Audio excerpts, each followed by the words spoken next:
Hello everyone, welcome to GT Time. I'm your moderator, Kyle Bossman, and joining us as always is our uniquely talented and knowledgeable panel, including Brandon Jones. That's me. Daniel Bloodworth. I won't lean into the mic. Why not?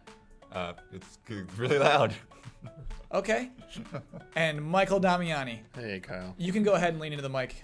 I want to stay away from the mic. You are the We're going to even it out. You're the notoriously most quiet one.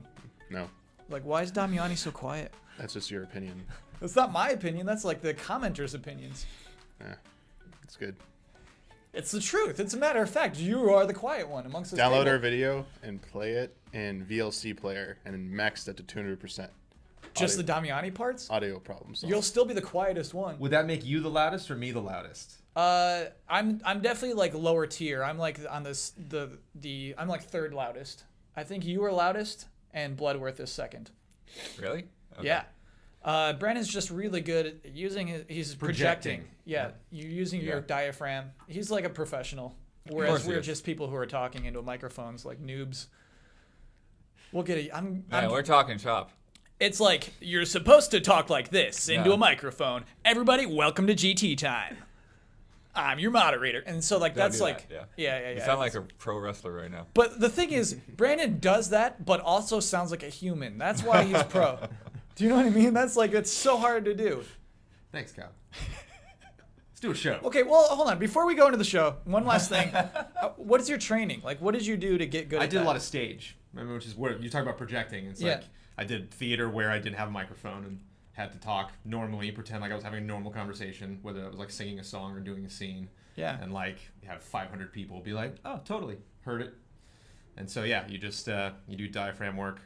Like breathing differently is crazy. The fact that you can like breathe into the lower part of your basically into your stomach or Yeah. breathe into your chest. Yeah. When you see like cartoons breathing, it's like the chest goes up. But, like you don't have to do that. You can actually push down on your diaphragm. Do you think all of us should go to like theater training? No. Do you think you should like send us all out to No. like... Think of how much the podcast would improve. Everyone would hear I Damiani. completely finished my theater training like a decade ago. I'm good. No, I mean like Don't look us. back. Like you should send us, like your Well, subordinates, I like mean, send us all nothing wrong out with to... class. Nothing ever wrong with learning something. Yeah. You know, taking an improv class or something. Yeah. Well, they don't teach No. you projection in improv. They just teach you to like, act like things are happening. There you go. But no, I have a technology solution, Kyle. what is that? We all get headsets. And then what? Would you talk The louder if you had a microphone headset would on? be right here. No, it would be closer to you at all times, no right. matter where you turn. It's about the projection. So much of this Daniel. has to get cut Okay, out. we're talking. None of it's getting cut out, but we do have to move on. We have a clarification this week, so begin clarification music. Brandon got called out on like a sort of like off comment he made. He was just making a side comment that everyone felt like they had to hop onto. Not everyone, but many.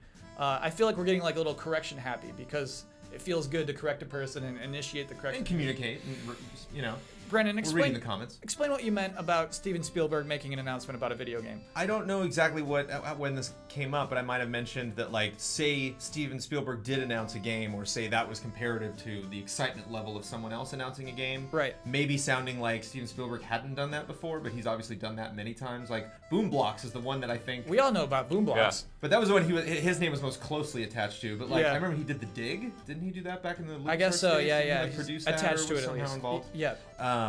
And I remember he came out on Connect on stage and was like, "Oh, Yeah. it blew my mind," or Yeah, whatever yeah. the quote was. Good when I saw impression. it. Or the gamer in me went out of control, or whatever. Yeah. But yeah, he's very involved in games. So I didn't want to suggest that Spielberg is just like a movie guy who doesn't do game stuff. Quick question before we end the music. Do you think Boom Blocks would have been more successful if it didn't have his name attached to it? Sure. I don't know how big. I mean, it's numbers. There's got to be at least one person that was like, "Sure, Steve." Maybe like a friend of his or something. Yeah. But how big that was, I have no idea. But I'm sure it influenced it. Okay. 0.01%. And correction music. So that wasn't even a correction. That was a clarification. Sure. Brandon knows. He knows this Spielberg. Got to be careful though. Yeah. You Chance do have that- to be careful. We got to make sure that we're all on the level. What? For those who are I don't just even know what just happened. for those who are just listening to this, when I said you got to make sure that we're all on the level, Blood gave me a death stare. What? Give him a Luigi stare. Oh, I also want to clarify, because this just came to mind. Peter Jackson and Steven Spielberg both did a documentary video about the Tintin side-scrolling platformer that came out when the animated movie came out. No. And I remember being like, oh, whatever. And like they were so serious about it. And I was like, oh, there might be something to this game. I don't know. I mean, Peter Jackson's here talking about, it's kind of when we talked about the King Kong thing at Universal Studios. It's like, you guys, this is going to be great. And then you get on it, like, that's okay. It's like 45 seconds long. So how did the Tintin game come out? I think it was just DLC. It was like a side-scrolling platformer with, it was cute, and it was an homage to the movie that they made. But I remember he was like in that documentary talking about like, we're really involved in this game. I feel like that happens sometimes where it's just like someone who's not really in the world of video games, like a director will say, is just like, this game is amazing because you can press the X button to jump. And it's like, we've been doing that. We know. Like Cameron talking about the Avatar game. Yeah. The odds are not good that this will be a game we're all going to really care about. In my game, you'll be able to control the character with the left analog stick. And it's like, yes, we do it. Have Now we started one new story I got a yet? Damiani Death Stare. So let's talk about Evo. Death Stare. Evo happened last weekend. And There are a lot of death stares there. what at Evo? A lot of Yeah. salt, you mean? Yeah. I think there was a lot of cheering. It seemed like a really like positive event. I didn't see like booing or anything. Oh, there was booing. And did you watch the Filipino champ match where he was keeping a player away, a Hagar player away, to cheese him out? He was like using lame tactics, using Magneto's push away move to basically keep Hagar, however it's you say Hagar. it, Hagar away for the the rest of the match to time it out. And then he And got everyone was booed. booing for the whole time. Yes. Whoa. Oh yeah. I think that's a legit strategy. Like if you're Hagar, you No. gotta accept that you're a close range No, guy. no. Like that's He has he has very slow mobility, so that player knew if that was his anchor, and he came down, or if that's who ended up being their anchor, their last player. That was what was going to happen if Magneto was still alive. Yep. But the audience did not like that. Did not make for good viewing. Well, whatever audience, you're not in the top 8, you know, like it's to explain what we're talking about. Evo is, as we said it last week, the largest fighting games tournament in the world. Happens in Vegas once a year. And it's like 3 days. It's 3 days of nonstop fighting games across 3 different Twitch channels. It's impressive. It's a sight to behold. Damiani, I'm curious what you thought, what you came away, what your takeaways were. What was the most exciting thing to you from Evo? I mean, it's hard to say one exciting thing. They had, Give me a couple. I think everything except for maybe some of the Smash Bros. Stuff was like the most exciting stuff I'd seen in a long time at Evo. You can maybe hope for one of the tournaments to deliver like, holy crap, this is like an amazing like finish. But it seemed like every single one. I mean, the best one was probably their first one was the Blaze Blue. The grand finals. Oh Sunday, no! right? So in winners finals, so I don't know the 2 players' names, so I do apologize. I don't really follow it, but when I was watching it, the one guy got lost. He got knocked into losers, and then he ended up winning losers finals, but just barely. And like he made like it, and then he went into winners finals, and then like he was clearly gonna lose. And basically, like the label everyone was giving this guy's like performance was called like never give up, like don't give up, because this guy just did not give up and just came back against like everything, like statistically should have been like done, and just like came back and won it all. And it, like the emotion on both the players' faces, like when he got knocked out of winners, he got decimated in that matchup. Yeah. And his opponent was like patting him on the back, like, hey man, like come on, you still got to play, like don't worry, like it's okay. And then like the other guy was like, when he was losing to the guy in losers, the other guy was kind of like dressed as one of the characters from Blaze Blue, I feel. Nice. And then he was like getting like cheering and like asking the crowd to like pump him up and So stuff. he beat the guy who was cosplaying that day. Yes. Love So that. he ended up beating him. Yeah. And then you could see how excited he was. He was like pumping his fist, like getting really excited. Like the only player I see get this worked up is Filipino champ in Marvel. Like that guy shows a lot of emotion. Yeah. But this guy kind of blew away Filipino champ like completely with emotion. And in the finals, there's this one part. It's like iconic. They both like put their heads in their hands like this, side by side. Like they're both doing the same thing, but for completely different reasons. Yeah. And it's such a great moment. And then when he finally wins, it's oh man, it was insane. And that was like just the beginning of the day. I mean, you had Killer Instinct, which actually surprisingly was very entertaining to watch. Why do you say surprisingly? Because I don't know, like I didn't really watch much. I don't really watch much Killer Instinct. It's kind of new, and I kind of felt it was gonna fall into the trap of like Injustice and then or Mortal Kombat 9, Injustice. Like they're cool for a year, and then they kind of die off. Yeah. And then this was Killer Instinct's first year there. So I was like, people will be excited about it, but it won't actually be that fun to watch. Then watching it, especially watching like Justin Wong play as Saberwolf, Yeah. and seeing him like come back and almost win it. He got knocked out in losers finals, but it was extremely exciting to watch those matchups. They were really close, and that game's actually surprisingly entertaining to watch. But the low light was Smash Brothers. Yeah. That game is just incredibly. I'm sorry. That game is boring to watch. I love And Smash Brothers, and I agree with you right now. It's boring to watch Uh-oh. in the Yeah. in the way that Evo presents it, in that it's so long. There are really exciting moments in it. There were great moments in it. Seeing Hungry Box and Mango in the finals, like that was insane. Hungrybox U2 plays as Kirby. No, Jigglypuff. He plays as Jigglypuff, and yes. So it's cool to see a Jigglypuff in the finals. Well, for the match Smash. before, like Armada was playing as Young Link, I think, or wait, someone was playing as Young Link in. I forget the matchup now, but someone was playing as Young Link, and they were doing a hell of a job as Young Link. I'm pretty sure it was Armada. He had Yeah. this one time where he got Jigglypuff to do the rest and missed it. Yeah. Instead of going for like a quick hit, he tosses up a bomb Yeah. and then charge attack, and like they hit at the same And a time. boomerang. He did like Yeah, yeah, 50 something percent hit in Yeah. like one hit. It was Yeah. like insane to like see something like Very that. tough. So Very that there was exciting parts about it, but in general, this everyone was complaining it was just taking too long. Yeah. And there were just some matches where it does just get a little bit boring watching that. But Marvel, oh man, Marvel 3, that for me was the highlight for me personally. That was The Justin Wong. So for those who don't know, Justin Wong was the king of Marvel vs. Capcom 2. The guy destroyed everyone. No one could touch that guy. So when Marvel 3 came out, everyone's like, this dude's going to destroy everyone. Like, he just knows Marvel. And he was really good, but he just couldn't win EVO.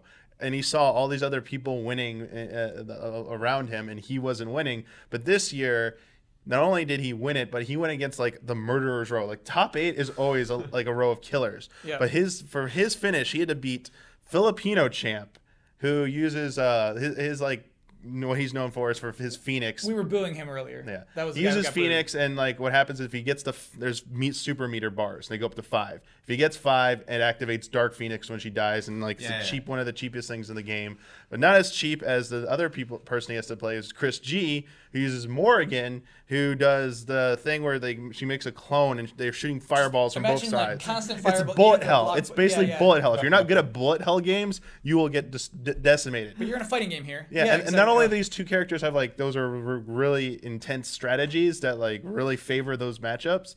These are like the two best players of those respective characters that Justin Wong is going to go against. And Justin Wong does not use a traditional team. He's He got no doesn't cheap use characters. like there's the Zero May Cry lineup, and Yeah. people like there's lineups that people just accuse of being cheap. Essentially, you still got to be good, but they think they're a little bit lame. Virgil especially, I think. Is But considered pretty cheap. Justin uses Storm. He uses Akuma, and he uses Wolverine. Wolverine. Yeah. And Wolverine's the one he starts with. And like hearing So good. yipes on commentary every time he did like the Wolverine's like super, and he Where goes, he goes- X-Men. He like shouted it. And he so goes, good. oh, they made Akuma an honorary X-Men. Yeah, And yeah, he called them the children of the Atom lineup. Seeing that finish was so good, especially when the way he beat Filipino champ. It was over. Like he was gonna get he was about to lose. It was 2-2. He was about to lose, and he used Akuma's super, like the Raging Oh Demon. my gosh, where he Yeah, just- the uppercut, and I was like, oh. And I don't think he even thought it was gonna work, but it did. And then you see him just like do his run around the like stage thing where he's just super excited. And then when he won it all, he like gets up, he dives on the stage and starts rolling around on the stage. Like he just can't believe it. It was. I got emotional. Oh. I got straight up emotional about that. It was good shit. But to get less specific for a moment, so that Brandon and Bloodworth can enjoy this conversation. I'm loving it. No, this is great. Yeah. It's like when I first got introduced to the UFC, you know, and it's like, no, you gotta understand with Bonner and the guy, you know, like. That's what I want to talk about. Is why Evo is entertaining to watch. Because I feel like it's different. I feel like it's different from League of Legends, in which I've seen the worlds of League of Legends, and it's difficult to watch as somebody who doesn't play it. I don't play fighting games competitively, and it is very entertaining. to Terrible watch. fighting games. Do you know? And I wonder if like that's an important distinction to either of you. Like, would you watch Evo? I mean, I was a lame-o. I didn't watch it, but yeah, I mean. That doesn't I make you a definitely- lame-o.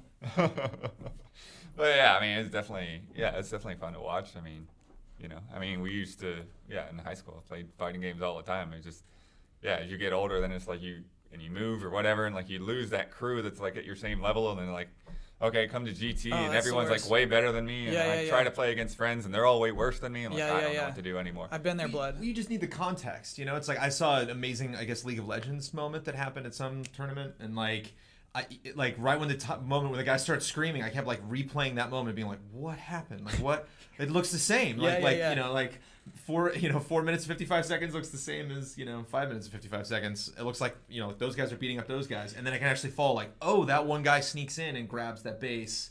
I can finally see what's happening. And so if you set up, like if I was just to watch that fight, it was just like, okay, that guy beat that guy. They used lots of supers, but one guy was better than the other guy at the fighting game. Or if you're like, no, these are not only the two best players, maybe in the world at this game with these characters, but there was all of this drama leading up to it at events that didn't even happen this year, Yeah. So if you set that all that stuff up, then like it's cool for anybody.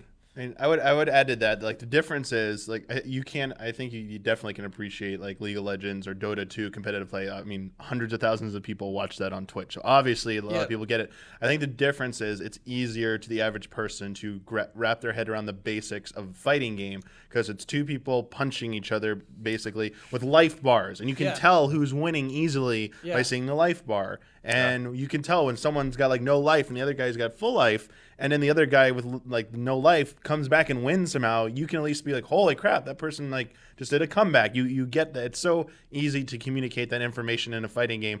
Some of them are more complicated than others. That's why they're people like don't maybe not understand like that was incredibly difficult to do that move or the setup they did right there. Yeah, they might not understand that. Blaze earliest or something. Yeah, like so there's multiple levels that could be enjoyed on. I just think like some of the other competitive games are a little bit more difficult to fully understand immediately. And that's like think about television and televised sports. Which ones do the best? The ones that are the easiest to follow and are the most simple. The one thing we did forget to mention real quick is the Street Fighter final. A Rose player using a PlayStation controller won it all. And first ever European as well. He was from France. Yes. We'll get to it later why that's important. But that.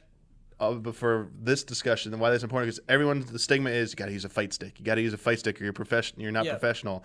But throw that out the window. Like I think the fighting community got over that long ago. That like that doesn't matter how you play it. And like people Snake use Eye, pads and stuff, Snake Eye is playing one of the best Zangief in the world and using a pad as well, not using a stick. I mean, you had to use a stick. If you didn't use a stick, you weren't considered like professional. So. Snake Eyes came along and was like, hey, here, look at my pad. I'm playing Zangief doing these crazy 720 rotations on this versus your little like stick. And what's funny about that is that basically, if you're a pro fighting game player, the easiest sponsorship to get is like somebody who makes sticks. You know what I mean? Like it's easy to get sponsored by Mad Catz because that's a direct correlation. But if people are winning without Mad Catz, you know what I mean? If like NASCAR is won by a guy on a bicycle, suddenly it's just like, this is changing everything. And so it is really funny to see a guy with a PlayStation 1 controller. And there were just like there were a lot of like spoilers and upsets, more so than any other year. Like some of the players who were expected to make it to the end just got knocked out early, especially in Street Fighter. Like Street Fighter, a whole bunch of players, a whole bunch of famous players just got knocked out. It's a whole new balance. That too, but like. A lot of the Japanese players got knocked out early, and they had the arcade version before the U.S. got any version. Right, so there was some people were wondering what went up there. What's like the back end coverage on Evo? Does somebody make every year like just a 2-hour documentary that goes through all of the best moments and sums everything up and is like, in case you don't know what's happening, here are these people. I see a bunch of like either top Evo moments, like the best like finishes or the best fights. I see that, and they're. Obviously, the Evo staff they take like the archives, they cut them up, and they take the direct feed that they have. They throw up the matches. I think people watch the Twitch archives like that's like the highest volume traffic. I feel like those are the most desirable because people, if you didn't watch one of them, you want to watch it immediately and you want to watch it in its entirety. Like I want to treat it like DVR. Like I didn't watch this game, I just want to watch this. Twitch archive is the DVR. Like here you go. I'm gonna watch this. I didn't hear what happened, so I'm gonna watch that. I think afterwards it's mostly hype videos or like montages about like this was Evo 2014 summed up. But yeah, I think Brandon makes a good point. I want that so bad. I want a sports I would center watch for that. Evo. I would definitely make time to watch that every single year and be like, okay, I just want to see like the best moments. And you know what kind of kills made me? for someone like me who's like, I don't know who these people are. I know these games, and I like you were saying, like I can follow a fighting game to know like. Okay, I see what that guy did to win. Yeah. But I just don't know like this history. I don't. It's like that could be that guy's 20th Evo and that guy's first, and it's like or vice versa. Yeah. So just to have the context would be nice. Yeah, Twitch commentators they kind of give you a little bit of that. Yeah. They while you're watching it, they kind of put a little bit of context. I still think that they don't go I think they don't have a desire. I think Twitch knows who's watching it. They know that it's gamers watching it, and the most people watching it don't need that type of in-depth, or not in-depth, but like a base level discussion.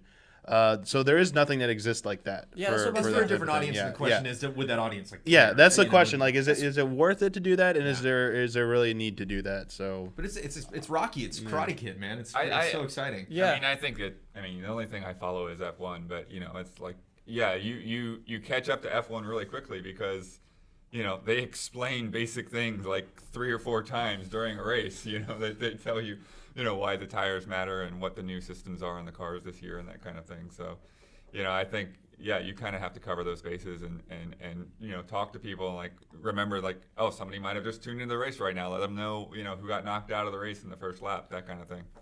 Yeah, and even like so between tournaments, they'll just show you their logo while they're getting set up for 10 to 15 minutes. And during that Oh, yeah. time, so badly, I just want commentary. I want those commentators back. I want them doing instant replays. Those Interview things, the guys that just Yeah. won or lost. Yeah. From previous tournaments. those things or don't previous exist. matches. And I think it might be on Damiani's point. I think they're like, hey, we broke 100,000. That's fine. You know what I mean? I think they don't really have that desire to become this huge thing beyond. there's like, part of what their that, audience- but I mean, some tough love for Evo is that they really have never done a good job with like updating who beat who. Tough Like love. there You're was right. Even the commentators sometimes are a little lost. Well, Yeah. there was a big troll that happened. Some random like people were tweeting at Ultra David and James Chen during a Street Fighter on Friday, saying that Daigo got knocked out by some random dude. And they were reporting it as fact my and God. stuff. And then someone had to go tell them like, no, Daigo's still in the tournament. What are you doing? Like, don't do that. And, Yeah. Or I mean, I don't know if it went down like that, but they were like, yeah, we're not going to believe any more Twitter comments. Like, they don't have like a person who's constantly feeding them updates, and if they are, that person sadly is not doing a good enough job. But Tough the love. scope of Evo is huge. Like that, I don't know the inner workings of it, but that thing actually attending it, thing is massive. And it has to be like hell on earth to like run that. So kudos to the people who put on that thing because it's amazing. But if they are looking for a way to elevate their game, it would be having better updates during in between matches to let people know who won what, and like just maybe having like a visual of like the hot brackets like in the pools. Like here's the latest updates. They do have an online like pool, but you go check it like even after that pool is done. And the updates it hasn't been updated yet. Yeah, It's yeah. like, I want to see the results, like who beat who. Like And I'm not sure. sometimes the commentators are like, "Who do we have next?" And they're just like looking That at too, faces like and- that's yeah. they need some tournaments do like player profiles, like they could add that type of stuff in there. They could just spruce to it help up. out a little bit because everyone knows the big players, but when you see someone new who comes up, like who is this guy? I want slow-mo shots of Yeah. that guy just like in a park, like Yeah. looking around. It's just like I always wanted to That's play what. Street Yeah, they got to Fighter. pull it. That's I mean that the would pull different, in yeah. Jones. I mean They the would get different, Jones yeah. if they Like did that. I mean, obviously, like something Sadly, like we ESPN would. has like a shit ton of money, a shit ton of resources to put together. Like we got like headshots, everyone. We got like the animations of each player, Yeah. like holding the football and smiling, and like Yeah. got like the graphics for them and all their height, weight, and stats and what college they went to. Yeah. That's a little bit, whatever, but just have the players fill out a form and like someone's responsible for logging that information into some kind of like Google Docs. Google Docs. If they own any animals, package. I want to see those. Yeah, show them the animals. They have a boa constrictor at home. That's I how you want a get picture. Jones. So another thing I want to talk about today is early access. We haven't talked about early access once on this show yet. It's been a Yeah, we have. sore subject this week. Yeah, it's been a source. Yeah, the internally, office. Cue internally it's been a source subject this week. music. Um, we have talked about so, this. sorry, We talked about early access before. when? You were asking, did you feel that like how we felt about like early access on Steam, and if like I brought up the whole thing how one the benefit is like fans get access to a game early, which was like something we get to experience as press. Yeah. But at the same time, is it too early to show your game? Like, is that like will that have a negative? What's the balancing act? So for the first time this week, Damiani, PlayStation and Xbox both said, "Hey, we're thinking about doing that. We're thinking about bringing that benefit to consoles." And I wanted to ask this panel, do you think that's a good idea or a bad idea? Do we get early access to The Last Guardian? That's the thing is, Damiani, I don't want that. I don't want to play broken Last Guardian. Yeah, you know what I that's mean? true. I want to I play see it Last exists. Guardian No, complete. absolutely. Is the thing. Yeah, for game like in general, I just don't like early. I personally don't have no interest in early access unless it's a project that I saw conceptually and like I actually feel invested that I want to make this better, which I'd probably be like a backer for something for like a Kickstarter, but I don't do that, so I don't feel invested in any of these projects. I don't, other than seeing like a nice tight demo, playing a game that's like so early in development, that's not the best thing. Unless you're an aspiring programmer and want to see how someone else is doing something, the only appeal I can think is that you don't work in the industry. It's like, yeah, man, I get to play this game early. Then like you start playing, it's like, oh man, this game's a mess. Like, ooh, I don't like this. I'm not going to touch this. Again, it just opens that door. Like, is just going to turn off your consumers, but do they give you good feedback? It's a balancing act that each developer has to figure out. But for me, no, I don't want to play a game until it's done. Yeah, well, my biggest beef with early access is that it's generally tied to purchasing a game or pre-purchasing a game, and that's dumb. This is really, no, don't make me pay for something that you're not done with yet. Especially because some of them they do fall apart, they do get canceled, and then what do you do with that? What happens to that money that somebody put down? Yeah, I mean, you paid for your time with the game. You still played a game for some time. No, you played a broken thing. I don't want to rage on it too hard because we want to put a little more time in it. But we were playing Secret Ponchos. The thing didn't have an options menu, right? You could how do you pick this thing go full screen and all of that? Yeah. And in the same vein as like you guys couldn't even like connect to each other and that kind of. It's weird stuff that generally like when we would see that game, if a developer came in, they would have like all of that technical stuff, kind of sorted out and they would have it set up so that you could just play the game. But when it's just sort of thrown out there to the masses, you have to try to deal with this stuff and like get on forums and like, hey, is this supposed to be this way or is this just not working for me or whatever, Yeah, I mean, what bums me out is that it is beneficial to developers for sure. There are so many times where like I like to iterate on any creative project I'm working on, and so if you can get consistent feedback before your thing's done and going huge, that's such a benefit. It's weird you're charging a lot of money for it. You know what I mean? It's weird that you're just like, give us a lot of money for this, please, to work for us, to beta test our game, to alpha test our game even. That's what's weird to me. That's what makes me uncomfortable. And I think the word early access is a little unfair. Brandon, my question to you, would it be more fair to just call them work in progress games? Well, it changes with every game. I mean, is Minecraft the greatest early access game of all time? Yes. Because that was early access Absolutely, for a long time. Yeah. But they had built a game, and that game was amazing. That game is still like the game I'm playing on my iPad. Like there's a billion features that they haven't added to like the other weird like versions of Minecraft that are out there. But when it just started out, there was like, I don't want to be like quoted on this, like the conditions of Minecraft. It was like extremely simple. They didn't have all the cool like bells and whistles that it has now. Right. And damn, that was an amazing game. And it wasn't like, oh, it really changed. They kept adding and adding and adding stuff to that. I actually saw a really cool trailer for this week for Tug, which is like a Minecrafty game. And they released a trailer that was very like, hey, this game's buggy as hell, but hey, we're making a game, so jump in. They were very upfront about it. Where, a game that was like Secret Ponchos that was announced at the, or that was featured prominently in the Sony press conference from E3 2014. Maybe not 13. Maybe not the best game to be like, hey, let's all just jump in here. Yeah. So when you have a team that's like, we're really passionate about this and we think it's time to bring everybody else in because that's how the internet works, let's all do it. Or you have like a really high profile game that you have huge expectations for or big questions about if you're just jumping in like, oh yeah, I saw that at the press conference and let's check this out. And like that, your first initial impression is it's not going so well. Yeah, But man, this whole theme just really drives you forward, and it's like, well, I was introduced to the theme 5 seconds ago. I'm not really married to it or not. A game working is very, very important to me. I think it's something that'll affect integrity and maybe not necessarily affect sales, because any press is good press in a way. So if you get your game out there and people are talking about it, whether it's good or bad, then Like, I keep getting confused. DayZ or one of those games had really bad press, but it's still like people were still talking about it and it was still getting sales. It wasn't DayZ. No, it wasn't. I think it was the other Warzy. one. Warzy. Yeah. It was Warzy. Yeah. I mean, it might be like Dead in the Water now, but so it's something. Yeah, it's something that people might have a negative image of your game going into it, but may not really negatively affect your sales. Yeah, and I mean, I get why they charge. It's not free to put a game out, even if it's incomplete.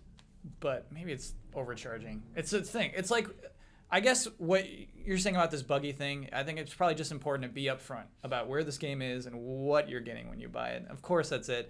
To me, it's strange to see it come to consoles, I guess, and it's probably inevitable. I'm assuming if one console gets it, basically it was Adam Boyes saying for the PlayStation 4, and then like a couple of days later, the guy from ID at Xbox is just like, oh yeah, we're thinking about that too. And so like basically a lot of developers are saying, hey, we want to do early access. This is working great for all of us. We want to do this on your consoles, on your platforms, and they're just like, oh, how are we gonna figure this out? Maybe announce early access early.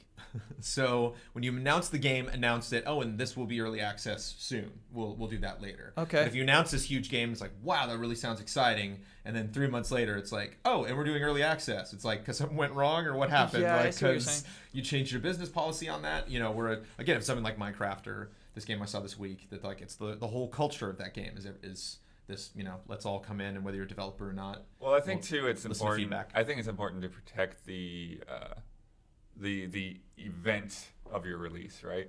You know, I don't think it's good to just kind of incrementally, like every couple of weeks, hey guys, we added this thing, and oh, we added this thing, and like eventually by the time the game comes out, like, well, you just sort of like played it a little bit at a time, and you've already played it. Like, I think it's better, like, okay, you put your early access thing out there, maybe you polish up what you put out there, right? And you make that nice and clean so that it does give a better presentation.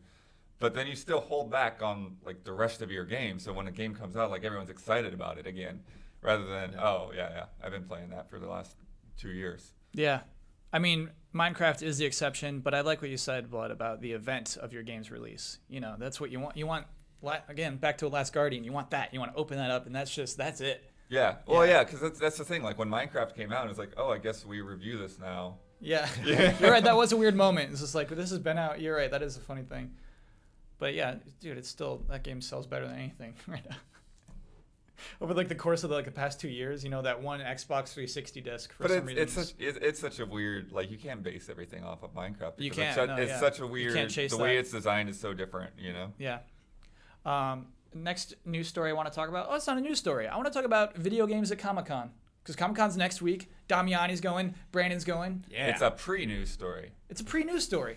I want to know what you two are seeing, what you're going to see at Comic-Con. I got my schedule right here. Okay, he's got a schedule. He's pulling it up for those who are just listening. Well, Wednesday night's preview night, and last year was my first Comic-Con ever.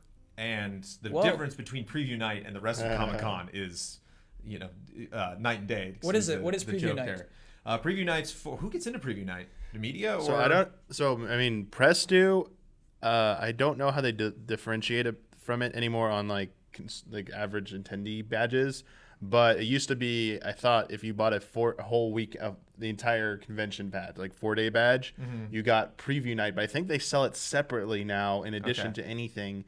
I'm not sure. Don't quote me on any of this. But like regular people who are going in just as attendees, they have to.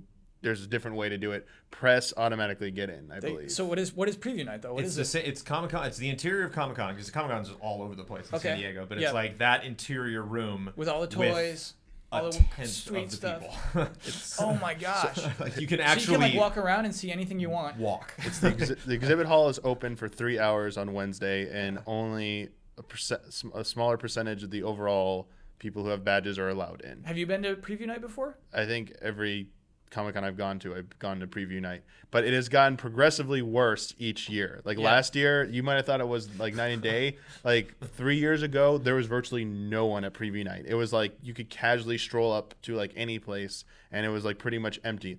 Now what it is, preview night is probably the most in-demand part of I keep trying to say E3 of Comic-Con for collectors because it is the chance to get ahead of everyone. Oh, those limited edition rush toys. the line, because they start selling stuff immediately. They hold off some for each day, but it's the best chance you're going to get something without having to wait the whole day. Which, by the way, I think is pretty effed. You shouldn't sell stuff. Yeah, that's weird. I mean, so if you are press, they you know gotta what I make mean? money, but- Unless you're like a toy outlet, you know what I mean? Or even Yeah. like a comic book outlet. Like what right does Damiani have over those toys than any other person? who's Damiani watching has the next no day? right. So the difference is they do, like most vendors hold back so they have enough for each day. So they're giving everyone a chance.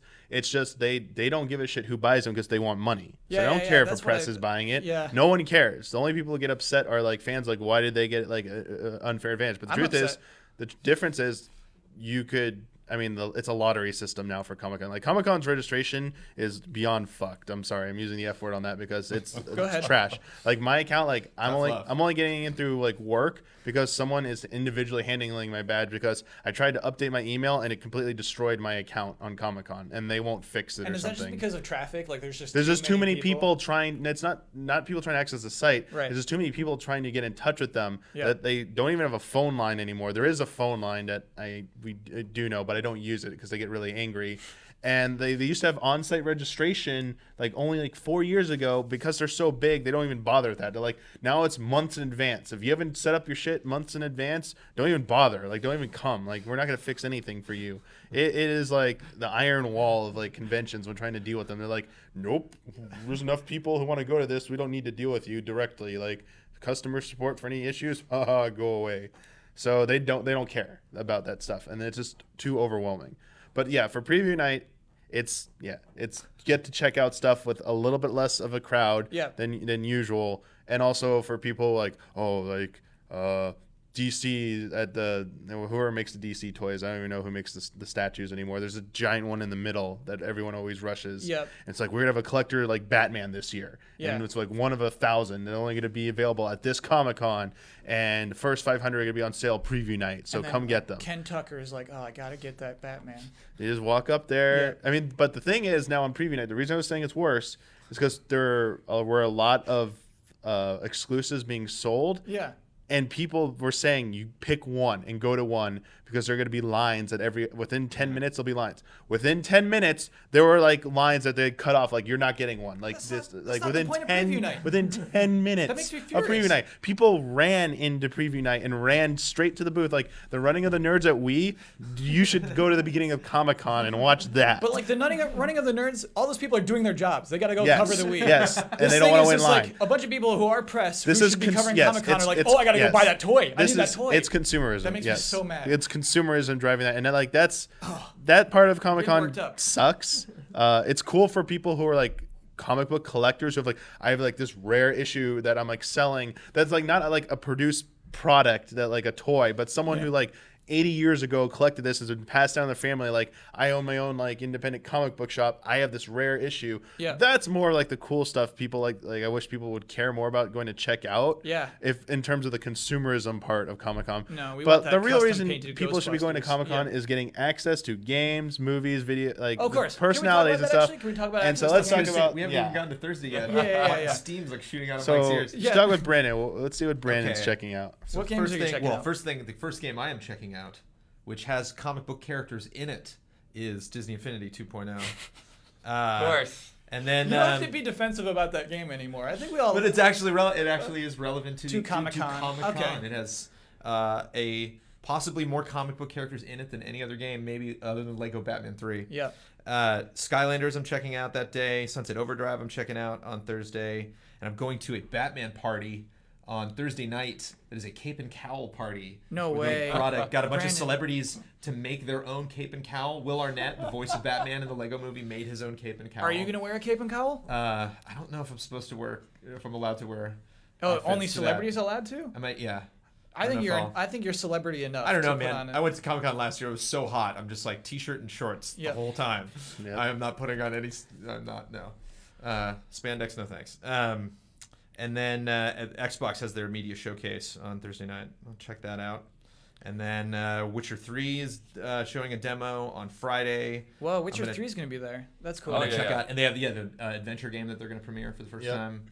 I'm gonna play Escape Dead Island because I'm just curious what that game is on Friday, and play Forza and Halo Master Chief Collection, and then Legend of Korra is on Saturday.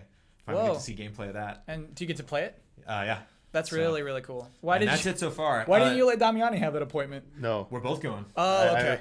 I told Brandon he could come along too. Oh, he can come along. You may come along. But Editor in nothing- chief, you may come along. But if you'd nothing like. from we got to bug WB because nothing for actual Arkham Knight. Yeah, nothing we to haven't actually heard play the anything game yet for Batman yet. So I'm assuming. So hold on. CD Projekt Red is debuting an adventure game at Comic Con.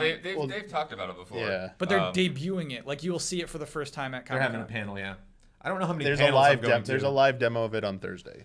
or Friday. So One that's of the two, crazy. yeah. That's kind of what I wanted to talk about is video games' role at Comic-Con and Comic-Con's role in video games. Like, is this event becoming more important to video games? Yeah, it feels like it. That's I w- crazy. to Maybe me. not at like a drastic I would say rate, it, but it's not losing relevance. Currently, I think it's been status quo for a few years. I actually think maybe a few years ago it actually was a little bit more important because more companies were showing off bigger things there. There's some companies don't even like go anymore to Comic-Con, or if they they're not showing off like stuff that we saw at E3. They just have like a pared down selection. They've kind of pushed the gaming stuff into its own corner. It used to be on the west side of the hall, and it looked like it took up more space. Now it's all pushed on the right side, but a lot of the game companies they have booths. If they do have a booth in the exhibit hall, the trend is to have like giveaways there and limited actual game kiosks so they can get a smaller booth, and then they hold their actual like arcades, they call them, where they can actually play the games off site at one of the nearby like restaurants or hotels, because it's cheaper and more effective, because they know not everyone can go to Comic-Con, but if you're outside the convention center, anyone can go. So they just tell people, come on down, you don't need a Oh, they badge. hand you a Come card over. even. I've seen that actually. Yeah, It's got a so they're little just address like, on it. it's better access. And for gaming stuff, that's like perfect for them. So the trend is to start doing that. So I worry that like that is diluting like the actual presence a little bit, but it still has a big presence there. Yeah. But it used to be like they all would have big booths there, and now like Nintendo doesn't even have like, they have a tiny booth there that tells you to go over to the Marriott next door where all their games are. But actually, for me, I like having the games spread like at their own venues because they're huge spaces. They aren't as crowded as the convention center exhibit hall, and it's like much easier to get access to the stuff, more so than even E3. And last year I saw Batman playing Arkham Origins, and that was worth it for me. I'm glad that How good was he? Actual- that was playable. I didn't watch him for a long okay. time. I just got a picture. It's just like, that's great. Yeah. No, I remember. Yeah, the one year that I went to Comic-Con, that there was EA had a thing off-site, and I want to say it was like Dragon Age 2 or something. There was some game that, they were letting people play, and we're like, wait, what? We've never seen the gameplay for this yet. Yeah. And of course we couldn't shoot it or anything. So I'm actually still very curious about CD Projekt Red. Blood, why do you think they waited for Comic-Con to do this, to have this discussion and show this game? Oh, the adventure game? Yeah. Man, I still feel like there's more to the story that I'm not. They're showing a remembering. bunch of stuff, actually. Yeah, There- I mean, I think they're there's three showing, separate games. They're actually showing a live demo of Witcher 3 as well. And do you think it's like this opportunity to have? I think the thing is and they do have some comics that have been rolling out for Witcher as well. So I feel like Comic-Con is the place to like connect with fans of a character, right? So like here, like they can get more attention for like side games for The Witcher and the comic books and all of that, because it's like this is where the fans are going to come. It's like anything that's Sure. Witcher related, they're going to want to see. Not just people that have been seeing the Witcher 3 trailers and think, oh, that'll be a cool game. It's like, no, these are the guys that are really into The Witcher are going to come to this panel. Yeah, and I feel like also at a panel, that's your time to communicate your message to your audience alone. You're not part of some guys pitch into your trailer. You know what I mean? It's like you are talking, as Blood said, directly to your audience. Like you show like a little tiny new character for Witcher 3 and everyone roars at it. Is probably a really good way to debut something. Yeah. It's interesting. I hope that video games continue to be at Comic-Con and become a larger presence. But yeah, just real quick, Nintendo announced like a Smash Brothers 3DS tournament at Comic-Con, That's and interesting. they're going to be streaming it on Twitch. Great. So 3DS. I will watch. Oh, interesting. Yeah. And then I'm checking Nintendo stuff out Wednesday night, but I don't think they've announced the lineup yet, so I can't say what we're actually seeing. Cool. Cool. It'll be something. All right, so much to look forward to 2 weeks from now when we get our little Comic-Con recap from these two. And you'll probably do videos all week, actually, about Definitely. what you saw. Okay, let's do closing bet. Let's talk about our bet from last week. No, let's do this week's bet first, because we're just talking about Comic-Con. At EVO, Tekken 7 was announced as a sort of mysterious trailer. And at the end of the trailer, it says, hey, we'll show more at Comic-Con. The bet this week: how many in-game Tekken 7 characters will be shown at Comic-Con? Blood, it is your turn in the rotation to decide if you oh want to go boy. first or last. I have to recuse myself from this Do you know? You know because the answer? I have an email from them. Well, you're betting last, so you So can. I'm not betting. Either change the bet or. I'm not changing the bet. You're going last, so you can make whatever bet you want to make. All right, Okay. Blood. Wait, what? You can He choose knows what- the answer. I That's will, what he said. okay, I will bet the most incorrect then. So Okay, I won't Blood, win. you can choose whether you want to go first or last. I guess I'll go first. Okay. Yeah, I'll say 5. I have Okay. no idea. All right. Well, this is us getting a chance before Damiani. I want you to bet what is on that email because it might be wrong. What? No, it's not gonna be wrong. It might be wrong. Okay, Brandon. 7. Okay. 8. Bastard. No. So I'm gonna get it wrong. I'm gonna bet wrong on purpose. 50. Oh, Damiani. Oh, because you're right. Because then we would be revealing information we can't be revealing. Yes, on I this can't round. say Okay, all right. it. I was like, that's 2 parts, so All I right. can't. Oh, that's so funny. You're DQ'd already. Sorry. Another point lost What to if it's Damiani. 50? What if it is 50? What if they show 50 really fast? And they said, we got you. We wrote that email. It was just pretend. So That'd be great. It'd be a cool trailer. last week's bet also tied into Evo. We bet of... Oh, let me lock those in anyway. Lock in Damiani's faulty 50 bet. Last week we bet about the grand finals of Street Fighter. Not even the grand finals. Which character would get the furthest in Street Fighter? Yeah. Because Street Fighter notoriously is very balanced. Weirdos win. It was very strange that a Rose won Street Fighter. The winner of this bet was Daniel Bloodworth, who bet Evil Ryu. Blood, do you remember why you picked Evil Ryu? Because I thought he was a dumb character. Yeah. You said because he's a dumb character. He's the only one who was in the top 8. The guy who was using him got knocked out immediately. But you win that bet. So total tally, by the way, Blood's at 7 points. Damiani's at 5. I'm at 4. Brandon Jones remains at 1 point. I'm proud of it, though. So Blood, close us out. Yeah, guys. Thanks for watching. Look forward to all of our stuff coming up this weekend. Let's all go to the trailers coming out. Mandatory update. Here's all our Twitter tags. I've been doing Borderlands stuff. They're going to be coming up like every Thursday for the next couple of weeks. Is that what you want to plug? Yeah, I'm plugging Athena. Is the one we did this week. Hands-on, new footage of me playing and falling off a building and stuff. And yeah, so check that out and leave us comments and let us know what you think. I want to take next week off. Oh, yeah. And next week, because this guy is out, this guy is out, this guy is out, I'm not doing the show by myself. Blood Yeah. so on the show. And definitely no Let's Go to the trailers next week. Oh, yeah. And maybe no countdown. We're thinking of a countdown, a stressless countdown we can do. Yeah, we can figure something out. So We'll yeah, see. it'll be on us remaining to try to fill in the gaps with some other stuff. But Have fun. we've got some things. We got some previews happening. I'm sorry, we can't end on we got some previews happening. You got to give us something more. All right. So, anyways, have a great weekend. Tell your friends, and yeah, good night. Thank you. Good night. I like good night. That was good. I'm fine with that. Watch it. Tell your friends and good night. I love the Xbox.